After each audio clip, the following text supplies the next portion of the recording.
जिस उपदेश से राम जी को राजकुमार भगवान राम बने, वो उपदेश आप सुन रहे हैं। कितना ऊंचा ग्रंथ है। इसको वाल्मीकि रामायण भी बोलते, योग वशिष्ठ महारामायण भी बोलते। राम तीर्थ ने इसी का बार बार अध्ययन किया था। ये आप भी शांत हो जाएंगे परमात्मा में, और दूसरों को भी शांति देने की क्षमता देने वाला ये सदग्रंथ है। इसको वेदांत का सिद्धांत ग्रंथ बोलते हैं। दूसरे होते प्रक्रिया ग्रंथ। ये करके फिर कब वो आचार्य बनो तब समझो, ये तो थोड़ा पढ़ो और फिर वही सिद्धांत की बात। तो बार बार योग वशिष्ठ महारामायण विचारने योग। ओम श्री सद्गुरु परमात्मने नमः। श्री वशिष्ठ जी बोले, ही राम जी, जब इच्छा नष्ट होती है और संतोष रूपी गंभीरता प्राप्त होकर द्वैत कलना मिटती है, तब उसी को पंडित जन परम पद कहते हैं। यह पद कैसे प्राप्त होता है, सो भी श्रवण करो। जब संसार से वैराग्य, संतों की संगति और सतशास्त्रों के अर्थ और आत्मा में दृढ़ भावना होती है, तब जगत नीरस हो जाता है, अर्थात जगत असत प्रतीत होता है। हृदय में शांति होती है, जीव अपने को ब्रह्म जानता है और परिच्छिन्नता मिट जाती है। जब तक जीव अपने को परिच्छिन्न जानता था, तब तक सब दुखों का अनुभव करता था, और जब संतों की संगति और सतशास्त्रों से जगत नीरस प्रतीत होता है, तब परम पद को पाता है। हे राम जी, जब संसार से वैराग्य होता है, तब संतों की संगति होती है, फिर शास्त्र सुनता है, तब संपूर्ण जगत नीरस हो जाता है। जब जगत नीरस लगा और आत्मा में दृढ़ अभ्यास हुआ, तब अपनी स्वभाव सत्ता प्रकाशित होती है। उसी स्वभाव सत्ता में स्थित होने पर परमानंद की प्राप्ति होती है, जिसमें वाणी की गति नहीं। ओम श्री सद्गुरु परमात्मने नमः। श्री वशिष्ठ जी बोले, हे राम जी, असामर्थ्य से मैं चुप नहीं हुआ, परंतु जो तुम्हारे प्रश्न का उत्तर है वही दिया। तुम्हारे प्रश्न का उत्तर चुप्पी ही है। जो प्रश्न करने वाला अज्ञानी हो तो उसको अज्ञान लेकर उत्तर देते हैं, और जो ज्ञानवान हो तो उसको ज्ञान से उत्तर देते हैं। पहले तुम अज्ञानी थे, तब मैं सविकल्प उत्तर देता था। अब तुम ज्ञानवान हो, तुम्हारे प्रश्न का उत्तर मौन ही है। हे राम जी, जो कुछ कहना है वह प्रतियोगी से मिला हुआ है। प्रतियोगी बिना शब्द के मैं कैसे कहूं? पहले तुम सविकल्प शब्द के अधिकारी थे, और अब तुमको निर्विकल्प का उपदेश किया है। हे राम जी, शब्द 4 प्रकार के हैं। एक सूक्ष्म अर्थ का, दूसरा परमार्थ का, तीसरा अल्प और चौथा दीर्घ। 3 कलंक इनमें रहते हैं। एक संशय, दूसरा प्रतियोगी, तीसरा भेद। जैसे सूर्य की किरणों में त्रसरेणु रहते हैं, वैसे ही शब्द में कलंक रहते हैं। पर जो पद मन और वाणी से अतीत है, उसको कलंकित शब्द कैसे ग्रहण करे? हे राम जी, काष्ठ मौन उसको कहते हैं जहां इंद्रियां न फुरे, न मन फुरे, न कोई स्फुरण हो। ऐसे पद को मैं वाणी से कैसे कहूं? जो कुछ बोला जाता है वह सविकल्प होता है। तुम्हारे इस प्रश्न का उत्तर मौन है। ओम श्री सद्गुरु परमात्मने नमः।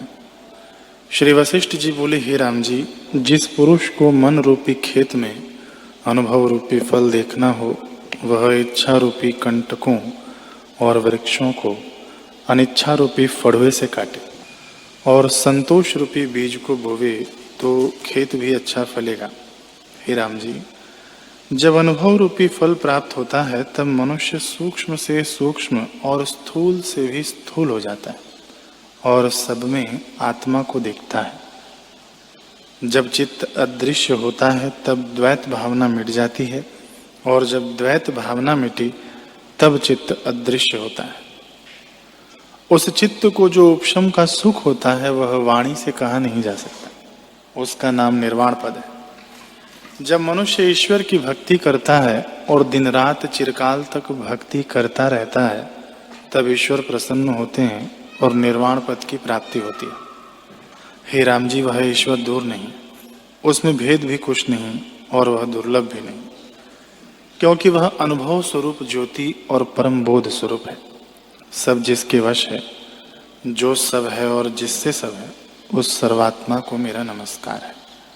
सब कोई उसी को पूजते हैं। जप मंत्र तप दान होम जो कुछ कोई करता है वह सभी उसी की पूजा है। ओम श्री सद्गुरु परमात्मने नमः। श्री योग वासिष्ठ महारामायण। वशिष्ठ जी बोले, हे रामचंद्र जी, आदि जो शुद्ध परमात्मा से चित्त संवेदन भुरा है वह कलना रूप होकर स्थित हुआ है, उसी से दृश्य सत्य होकर भासता है। आत्मा के प्रमाद से मोह में प्राप्त हुआ है और चित्त के फूरने से चिर पर्यंत जगत में मग्न हो रहा है। वह मन असत्य रूप है और उस मन में ही संपूर्ण जगत विस्तारा है, जिससे अनेक दुखों को प्राप्त हुआ है। जैसे बालक अपनी परछाई में वैताल कल्प कर आप ही भयवान होता है, वही मन जब संसार की वासना को त्याग कर आत्मपद में स्थित होता है तब जैसे सूर्य की किरणों से अंधकार नष्ट हो जाता है, वैसे ही एक क्षण में सब दुख नष्ट हो जाते हैं। हे रामचंद्र जी, ऐसा पदार्थ कोई नहीं है जो अभ्यास किए से प्राप्त न हो। इसे जब आत्मपद का अभ्यास कीजिएगा तब वह प्राप्त होगा।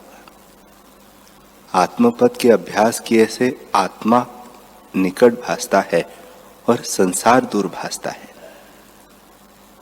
जब जगत का अभ्यास दृढ़ होता है तब जगत निकट भासता है और आत्मा दूर भासता है। हे रामचंद्र जी, जो मूर्ख मनुष्य है उसको अभय पद में भय होता है। जैसे पथिक को दूर से वृक्ष में वैताल कल्पना होती है और भय पाता है, वैसे ही चित्त की वासना से जो भय पाता है। हे रामचंद्र जी, वासना सहित मलिन मन में नाना प्रकार संसार भ्रम उठता है और जब आत्मपद में स्थित होता है तब भ्रम मिट जाता है। जैसा मन में निश्चय होता है तैसा ही हो भासता है। यदि मित्र में शत्रु बुद्धि होती है तो निश्चय करके वह शत्रु हो जाता है और मद से उन्मत्त को संपूर्ण पृथ्वी भ्रमती दिखती है और व्याकुल होता है तो चंद्रमा भी शाम सा भासता है। जो अमृत में विष की भावना होती है तो अमृत भी विष की नहीं भासने लगता है। यह जागृत पदार्थ देश काल और क्रिया मन से भासते हैं। हे रामचंद्र जी, संसार का कारण मोह है, उससे जीव भटकता है। इसलिए ज्ञान रूपी कुल्हाड़े से वासना रूपी मलिन मन को काटो। आत्मपद पाना में वासना ही आवरण है। हे रामचंद्र जी, वासना रूपी जाल में मनुष्य रूपी हिरण फंसकर संसार रूपी वन में भटकता है। जिस पुरुष ने विचार करके वासना नष्ट की है उसको परमात्मा का प्रकाश भासता है। जैसे बादल से रहित सूर्य प्रकाशित होता है तैसे ही वासना रहित चित्त में आत्मा प्रकाशता है। हे राम जी, मन ही को तुम मनुष्य जानो, देह को मनुष्य न जानना, क्योंकि देह जड़ है और मन जड़ और चेतन से विलक्षण है। मन से किया हुआ कार्य सफल होता है। जो मन से दिया और जो मन से लिया है वही दिया और लिया है, और जो देह से किया है वह भी मन ने ही किया है। हे रामचंद्र जी, यह संपूर्ण जगत मन रूप है।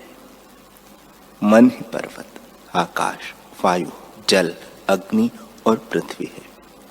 सूर्य आदिकों का प्रकाश मन ही से होता है।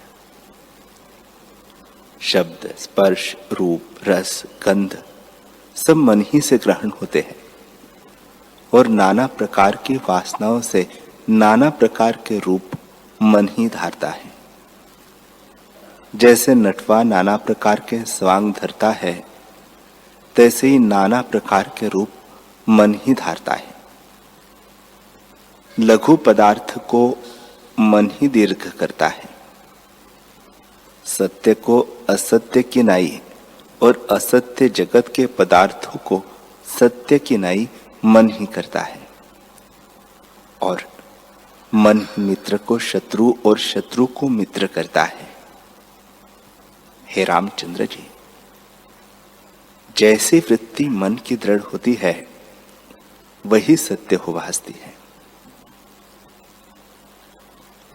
राजा हरिश्चंद्र को एक रात्रि में 12 वर्ष का अनुभव हुआ था, और इंद्र को एक मुहूर्त में युगों का अनुभव हुआ था, और मन ही के दृढ़ निश्चय से इंदु ब्राह्मण के 10 पुत्र ब्रह्मा पद को प्राप्त हुए थे। हे रामचंद्र जी, जो सुख से बैठे हुए को मन में कोई चिंता न लगी तो सुख ही में उसको रौरव नरक होकर भासता है, और जो दुख में बैठा है और मन में शांत है तो दुख भी सुख होता है। इससे जैसा निश्चय मन में होता है वैसा ही हो भासता है, और जिस ओर मन का निश्चय होता है उसी ओर इंद्रियों का समूह विचरता है। इंद्रियों का आधारभूत मन है। जो मन टूट पड़ता है तो इंद्रियां भिन्न भिन्न हो जाती है। जैसे तागे के टूटे से माला के दाने भिन्न भिन्न हो जाते हैं, तैसे ही मन से रहित इंद्रियां अर्थों से रहित भिन्न होती है। वास्तव में आत्म तत्व सब में अधिष्ठान स्थित है, और स्वच्छ, निर्विकार, सूक्ष्म, समभाव, नित्य और सबका साक्षीभूत और सब पदार्थों का ज्ञाता है। वह देह से भी अधिक सूक्ष्म रूप है, अर्थात अहम भाव के उत्थान से रहित चिन्मात्र है। उसमें मन के फुरने से संसार भासता है।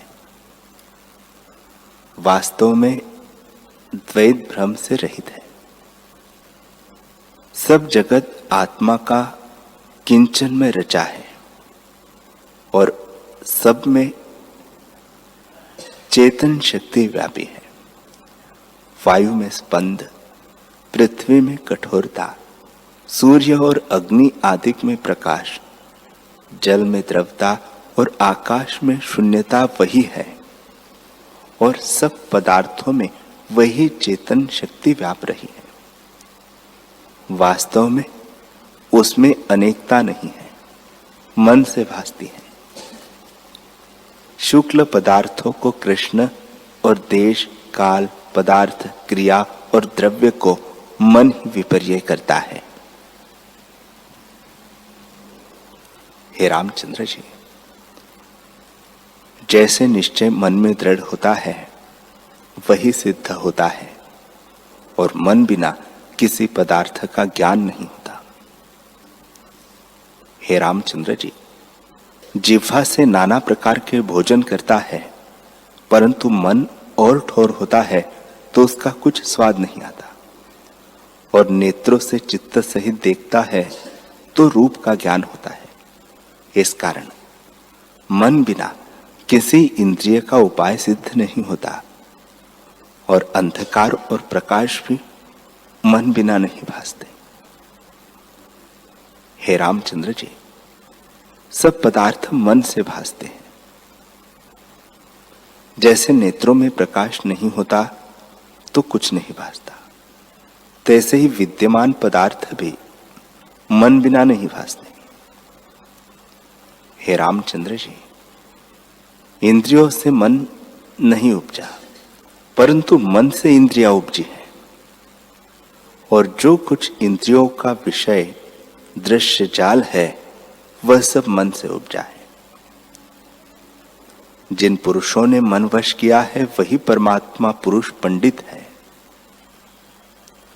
और वही महात्मा है, और उसको मेरा नमस्कार है। हे रामचंद्र जी, यदि नाना प्रकार के भूषण और फूल पहिरे हुए स्त्री प्रीति से कंठ लगे, पर जो चित्त आत्मपद में स्थित है तो वह मृतक के समान है, अर्थात उसको इष्ट अनिष्ट का राग द्वेष कुछ नहीं उपजता। इष्ट अनिष्ट में राग द्वेष मन ही उपजाता है।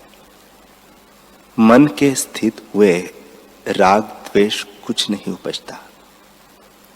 हे रामचंद्र जी, एक वीतराग ब्राह्मण ध्यान स्थित वन में बैठा था, और उसके हाथ को कोई वनचर जीव तोड़ ले गया, परंतु उसको कुछ कष्ट न हुआ, क्योंकि मन उसका स्थिर था।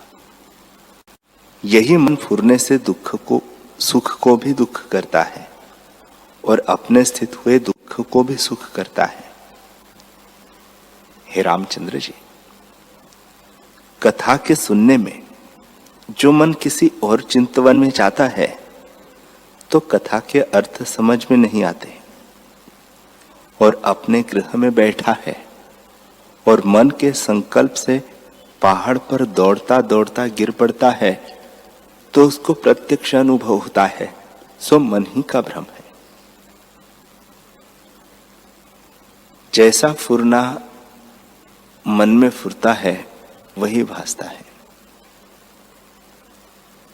जैसे स्वप्न में एक क्षण में नदी, पहाड़, आकाश आदि पदार्थ भासने लगते हैं, तैसे ये पदार्थ भी भासते हैं।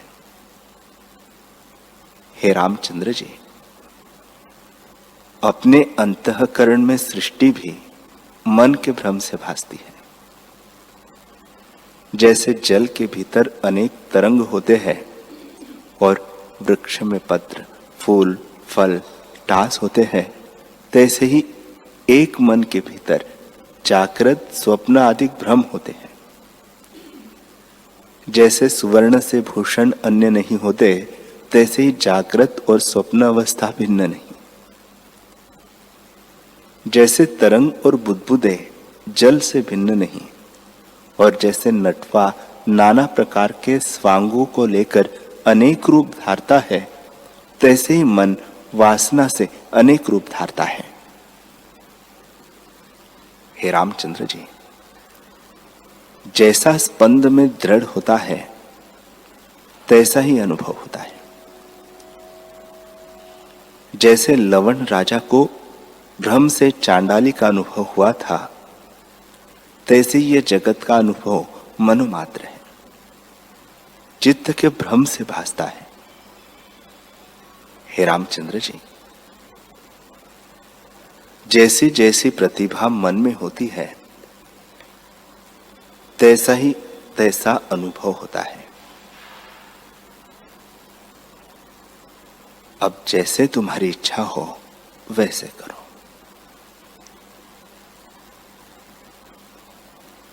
जैसा जैसा फुरना मन में होता है तैसा ही तैसा हो भासता है। मन के फुरने से देवता दैत्य और दैत्य देवता हो जाते हैं और मनुष्य नाग और वृक्ष हो जाते हैं। जैसे लवण राजा ने आपदा का अनुभव किया था, हे रामचंद्र जी, मन के फुरने से ही मरना और जन्म होता है और संकल्प से ही पुरुष से स्त्री और स्त्री से पुरुष हो जाता है, पिता से पुत्र हो जाता है और पुत्र से पिता हो जाता है। जैसे नटवा शीघ्र ही अपने स्वांग से अनेक रूप धारता है, तैसे ही अपने संकल्प से मन भी अनेक रूप धारता है। हे रामचंद्र जी, जीव निराकार है पर मन से आकार किनाई भासता है। उस मन में जो मनन है वही मूढ़ता है। उस मूढ़ता से जो वासना हुई है, उस वासना रूपी पवन से यह जीव रूपी पत्र फटकता है और संकल्प के वश हुआ सुख दुख और भय को प्राप्त होता है। जैसे तेल तिलों में रहता है, तैसे ही सुख दुख मन में रहते हैं। जैसे तिलों को कोल्हू में पेरने से तेल निकलता है, तैसे ही मन को पदार्थों के संयोग से सुख दुख प्रकट भासते हैं। संकल्प से काल क्रिया में दृढ़ता होती है और देश काल आदि भी मन में स्थित होते हैं। जिनका मन फुरता है उनको नाना प्रकार का क्षोभवान जगत भासता है। हे रामचंद्र जी, जिनका मन आत्मपद में स्थित है उनको क्षोभ भी दृष्टि आता है, परंतु मन आत्मपद से चलायमान नहीं होता। जैसे घोड़े का सवार रण में जा पड़ता है तो भी घोड़ा उसके वश रहता है, तैसे ही उसका मन जो विस्तार की ओर जाता है तो भी अपने वश ही रहता है। हे रामचंद्र जी, जब मन की चपलता वैराग से दूर होती है तब मन वश हो जाता है। जैसे बंधनों से हस्ती वश हो जाता है, तैसे ही जिस पुरुष का मन वश होता है और संसार की ओर से निवृत्त होकर आत्मपद में स्थित होता है, वह श्रेष्ठ महापुरुष कहता है। जिसका मन संसार की ओर धावता है वह दलदल का कीट है, और जिसका मन अचल है और शास्त्र के अर्थरूपी संग और संसार की ओर से निवृत्त होकर एकाग्र भाव में स्थित हुआ है और आत्मपद के ध्यान में लगा हुआ है, वह संसार के बंधन से मुक्त होता है। हे रामचंद्र जी, जब मन से मनन दूर होता है तब शांति प्राप्त होती है। जैसे क्षीर समुद्र से मंदराचल निकला तो शांत हुआ था। जिस पुरुष का मन भोगों की ओर प्रवृत्त होता है वह पुरुष संसार रूपी विष के वृक्ष का बीज होता है।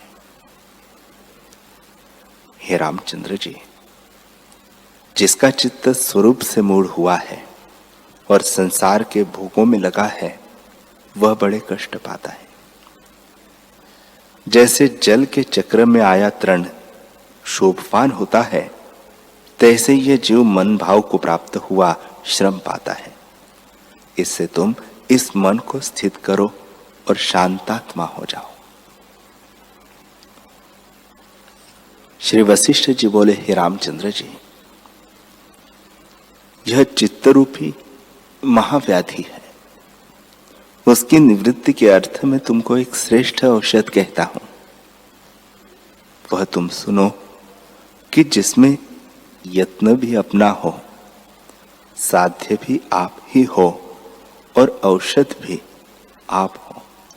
और सब पुरुषार्थ आप ही से सिद्ध होता है। इस यत्न से चित्तरूपी वैताल को नष्ट करो। हे राम जी, जो कुछ पदार्थ तुमको रस संयुक्त दृष्टि आवे उनको त्याग करो। जब वांछित पदार्थों का त्याग करोगे तब मन को जीत लोगे और अचल पद को प्राप्त होंगे। जैसे लोहे से लोहा कटता है तैसे ही मन से मन को काटो और यत्न करके शुभ गुणों से चित्त रूपी वैताल को दूर करो। देह आदिक अवस्तु में जो वस्तु की भावना करता है और वस्तु आत्म तत्व में जो देहादिक की भावना है, उनको त्याग कर आत्म तत्व में भावना लगाओ। हे रामचंद्र जी, जैसे चित्त में पदार्थों की चिंतना होती है, तैसे ही आत्मपद पाने के चिंतना से सत्य कर्म की शुद्धता लेकर चित्त को यत्न करके चैतन्य संवित की ओर लगाओ। और जब वासना को त्याग करके एकाग्रता करो तब परम पद की प्राप्ति होगी। हे रामचंद्र जी, जिन पुरुषों को अपनी इच्छा त्यागना कठिन है वे विषयों के कीट हैं, क्योंकि अशुभ पदार्थ मूर्ता से रमणीय भासते हैं। उस अशुभ को अशुभ और शुभ को शुभ जानना यही पुरुषार्थ है। हे रामचंद्र जी, शुभ अशुभ दोनों पहलवान हैं। उन दोनों में जो बली होता है उसकी जय होती है। इससे शीघ्र ही पुरुष प्रयत्न करके अपने चित्त को जीतो। जब तुम अचित्त होंगे तब यत्न बिना आत्मपद को प्राप्त होंगे। जैसे बादलों के अभाव हुए यत्न बिना सूर्य भासता है, तैसे ही आत्मपद के आगे चित्त का फुरना जो बादलवत आवरण है, उसका जब अभाव होगा तब अयत्न सिद्ध आत्मपद भासेगा, जो चित्त के स्थित करने का मंत्र भी आपसे होता है। जिसको अपने चित्त वश करने की भी शक्ति नहीं, उसको धिक्कार है, वह मनुष्यों में गर्दभ है। अपने पुरुषार्थ से मन को वश करना अपने साथ परम मित्रता करनी है, और अपने मन के वश किए बिना आप अपना आप ही शत्रु हैं। अर्थात मन के उपशम किए बिना घटी यंत्र की नाई संसार चक्र में भटकता है। जिन मनुष्यों ने मन को उपशम किया है उनको परम लाभ हुआ है। हे रामचंद्र जी, मन के मारने का मंत्र यही है कि दृश्य की ओर से चित्त को निवृत्त करो और आत्मचेतन संवित में लगावे। आत्मचिंतना करके चित्त को मारना सुखरूप है। हे रामचंद्र जी, इच्छा से मन पुष्ट रहता है। जब भीतर से इच्छा निवृत्त होती है तब मन उपशम होता है, और जब मन उपशम होता है तब गुरु और शास्त्रों के उपदेश और मंत्र आदि को की अपेक्षा नहीं रहती। हे राघव, जब पुरुष असंकल्प रूपी औषध करके चित्त रूपी रोग काटे तब उस पद को प्राप्त हो जो सर्व और सर्वगत शांत रूप है। इस देह को निश्चय करके मूढ़ मन ने कल्पा है। ऐसे पुरुषार्थ करके चित्त को अचित्त करो, तब इस बंधन से छूटोगे। हे रामचंद्र जी, शुद्ध चित्त आकाश में यत्न करके चित्त को लगाओ। जब चिरकाल पर्यंत मन का तीव्र संवेग आत्मा की ओर होगा, तब चेतन चित्त का भक्षण कर लेगा, और जब चित्त का चिंतवन निवृत्त हो जाएगा तब केवल चेतन मात्र ही शेष रहेगा। हे रामचंद्र जी, जब जगत की भावना से तुम मुक्त होंगे तब तुम्हारी बुद्धि परमार्थ तत्व में लगेगी, अर्थात बोध रूप हो जाएगी। इससे इस चित्त को चित्त से ग्रास कर लो। जब तुम परम पुरुषार्थ करके चित्त को अचित करोगे तब महाअद्वैत पद को प्राप्त होंगे। हे रामचंद्र जी, मन के जीतने में तुमको और कुछ यत्न नहीं, केवल एक संवेदन का प्रवाह उलटना है कि दृश्य की ओर से निवृत्त करके आत्मा की ओर लगाओ। इसी से चित्त अचित्त हो जाएगा। चित्त के क्षोभ से रहित होना परम कल्याण है। इससे क्षोभ से रहित हो जाओ। जिसने मन को जीता है उसको त्रिलोकी का जीतना तृण के समान है। हे रामचंद्र जी, ऐसे शूरमा है जो कि शस्त्रों के प्रहार सहते हैं, अग्नि में जलना भी सहते हैं और शत्रु को मारते हैं, तब स्वाभाविक फुरने से सहने में क्या कृपणता है। हे रामचंद्र जी, जिसको अपने चित्त के उल्टाने की सामर्थ्यता नहीं है वे नरों में अधम है। जिनको यह अनुभव होता है कि मैं जन्मा हूं, मैं मरूंगा और मैं जीव हूं, उनको वह असत्य रूप प्रमाद चपलता से भासता है। जैसे कोई किसी स्थान में बैठा हो और मन के फुरने से और देश में कार्य करने लगे तो वह भ्रमरूप है, तैसे ही आपको जन्म मरण भ्रम से मानता है। हे रामचंद्र जी, मनुष्य मन रूपी शरीर से इसलोक और परलोक में मोक्ष होने पर्यंत चित्त में भटकता है। यदि चित्त स्थित है तो तुमको मृत्यु का भय कैसे हो। तुम्हारा स्वरूप नित्य, शुद्ध बुद्ध और सर्व विकार से रहित है। हरि ओम।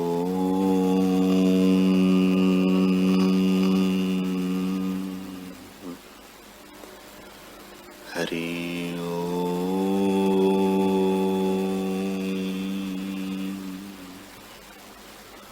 ओम सहना भवतु सहनौ भुनक्तु सह वीर्यं करवावहै तेजस्विनावधीतमस्तु मा विद्विषावहै। ओम शांति शांति शांति। श्री सद्गुरुदेव भगवान की